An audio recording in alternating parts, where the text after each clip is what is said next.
বিয়ের দিন উপস্থিত না হতে পেরে পরের দিন শ্বশুর বাড়ি থেকে আমার বর্তমান স্ত্রীর বড় বোন এসেছিল দেখতে আমায়। তবে তাকে দেখে আমার শরীরটা সম্পূর্ণ শিউরে উঠেছিল সেই মুহূর্তে। নিমিষেই যেন একজন বোবা মানুষে পরিণত হয়ে গেছিলাম আমি। সেই মুহূর্তে মুখের ভাষাই হারিয়ে ফেলেছিলাম, কারণ এই সেই মেয়ে যার মিথ্যা সাক্ষ্যের জন্য আমায় কুয়েতে 15টা বছর জেল খাটতে হয়েছিল। মাথার এক কোণে এখনো মনে আছে রূপা নামের এই জঘন্য মেয়েটিকে, যার জন্যই আমার সুখময় জীবনটা কষ্টময়ে পরিণত হয়েছে। সেদিনকার দিনগুলো ক্ষণে ক্ষণে আজও আমার বুকের ভেতরটাকে কষ্টের তীব্র আগুনের দহনে জ্বালিয়ে পুড়িয়ে নিঃস্ব করে তুলতে বাধ্য করে। এখনো ভুলিনি আমি তার মুখচ্ছবিটা, যার জন্য আমার জীবনটা ধ্বংসের শীর্ষস্থান লাভ করেছে। নিমিষে সব দিক দিয়ে আমার বুকের গহীন ঘরে জমাট বাঁধা কষ্ট, যন্ত্রণা, বেদনাগুলো আরো তীব্র গভীর হতে আরম্ভ হলো। বেশ কিছুক্ষণ হয়েছে এখনো রূপা নামক মেয়েটা আমার দিকে অদ্ভুত এক দৃষ্টিতে তাকিয়ে রয়েছে। হয়তো চেনা চেনা লাগছে, কিন্তু চিনতে ঠিক পাচ্ছে না। মনে নেই হয়তো এই আমায় যাকে ওই দিন ফাঁসানো হয়েছিল মিথ্যা সাক্ষ্যের ভিত্তিতে, কিন্তু আজও ঠিক মনে আছে এই আমার, যার জন্য তিলে তিলে কষ্ট, যন্ত্রণার আর্তনাদে চেয়েছিলাম আমি সৃষ্টি কর্তার কাছে নিজ মৃত্যুর ঠিকানা। অতঃপর রূপা বেশ স্বাভাবিকভাবে কথা বলার চেষ্টা করলো আমার সাথে, কিন্তু তার কোনো কথাতেই রেসপন্স বলতে কিছুই করলাম না আমি। এতে কিছুটা অপমানিত বোধ করলো রূপা, কিন্তু তাতে কোনোই ভ্রুক্ষেপ অন্তত আমার নেই। পাশ কাটিয়ে চলে গেলাম ভাইয়ার ভাবির কাছে। ঘৃণায় এখনো শরীরটা শিরশির করে উঠছে। চাইলে অনেক কিছুই বলতে পারতাম, কিন্তু পারিনি বলতে, কারণ সঠিক সময় আসেনি এখনো। সেই সময় রাগের বসে রূপাকে অতীত স্মরণ করিয়ে দেওয়ার ইচ্ছেটা ছিল বোকামি। চুপচাপ নিরিবিলি থাকটাই বর হসন্ত তমান আমার জন্য শ্রেয়।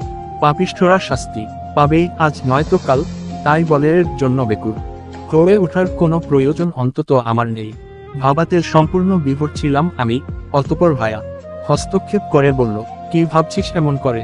না কিছু না, আমাকে ক্ষমা করে দিস। আমার জন্যই তোকে এখানে আমরা হীনঘর জামাই হিসেবে থাকতে হবে।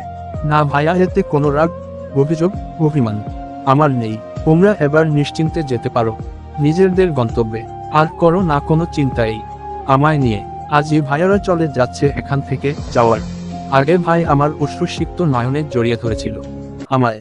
হয়তো আর সার্বক্ষণিক পারবে না দেখতে আমায় নিজের চোখের সীমানায়।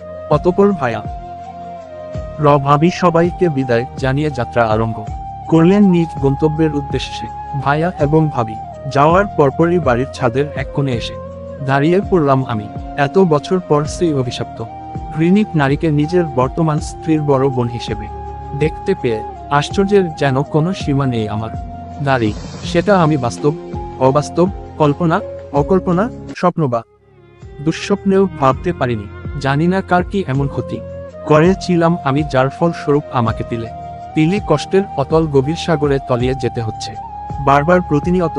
জীবনের প্রতিটা মুহূর্তে আমি কেন কঠিন থেকে কঠিনতম পরিস্থিতির সম্মুখীন হয়ে থাকি। বুক কাটা ছাড়া হয়তো কেউ বুঝতে বা উপলব্ধি করতে সক্ষম হবে না এ বুকে কিরূপ দহন।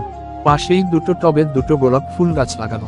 আমার আবার ফুল ছেঁড়ার বাজে স্বভাব রয়েছে।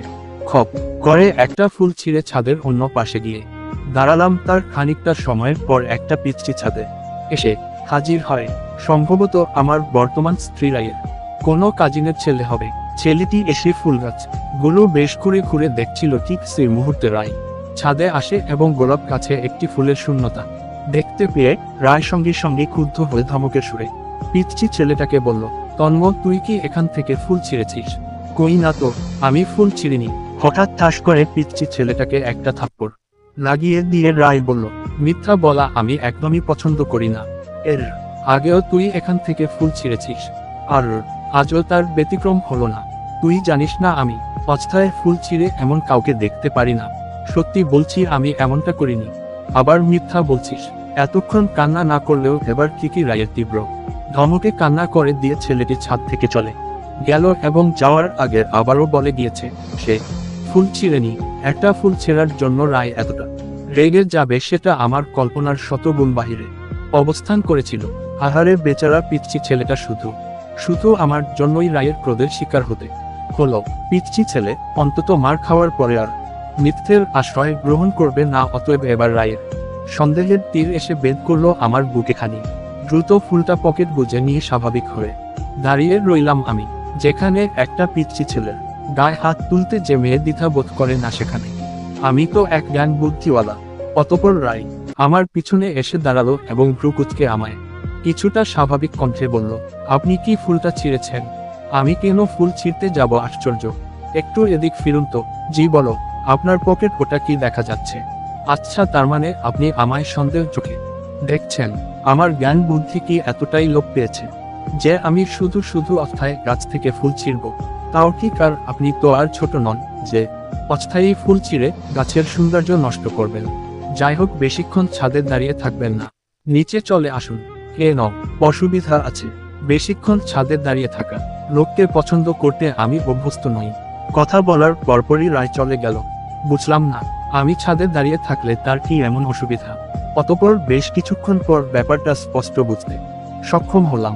পাশের ছাদেই অনেকগুলো মেয়ে একসাথে দাঁড়িয়ে ছিল, তার জন্যই হয়তো রায় আমায় এমনটা বলল। পরিশেষে অনেকগুলো দিন কেটে গেল। আমার আর রায়ের সম্পর্কটা আস্তে আস্তে গভীর হতে আরম্ভ করলো। মাঝে মাঝে রায়ের বড় বোন যখন বাড়িতে আসতো, তখন আমি তার থেকে সব সময় দূরত্ব বজায় রাখার চেষ্টা করতাম, কারণ বিষাক্ত সাপ আবার যখন তখন দংশন করতে পারে।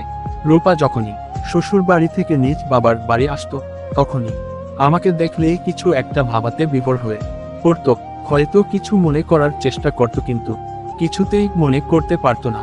সকালবেলা একটা চায়ের দোকানে বসে চা খাচ্ছিলাম, তখন সাদিয়াকে রাস্তার পাশে একা দাঁড়িয়ে থাকতে দেখে বেশ কিছুটা অবাক হলাম।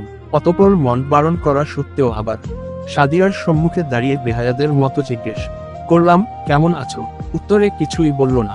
অতএব আমি আবার বললাম, বর্তমান স্বামীর কুকীর্তি গুলো মানতে অসুবিধা হচ্ছে তাই তো।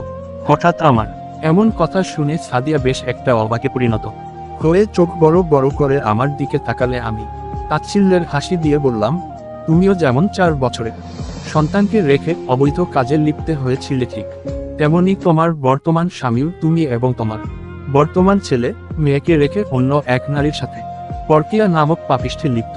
আমার কথাগুলো শুনে সাদিয়া স্তব্ধ হয়ে যায়। কপাল থেকে ঝরে পড়া ঘামগুলো দ্রুত মুছে উত্তরে ভয়ার্থ গলায় বলল, তুমি কি করে জানলে? সেটাই তো রহস্য। আমার ভালোবাসার যোগ্য যেমন তুমি ছিলে না, তেমনি তোমার বিশ্বাসের যোগ্য ছিল না। ব্যাপারটা কতই না হাস্যকর, তাই না? সাদিয়া বানান ভুলগুলো একটু ধরিয়ে দেওয়ার চেষ্টা করবেন।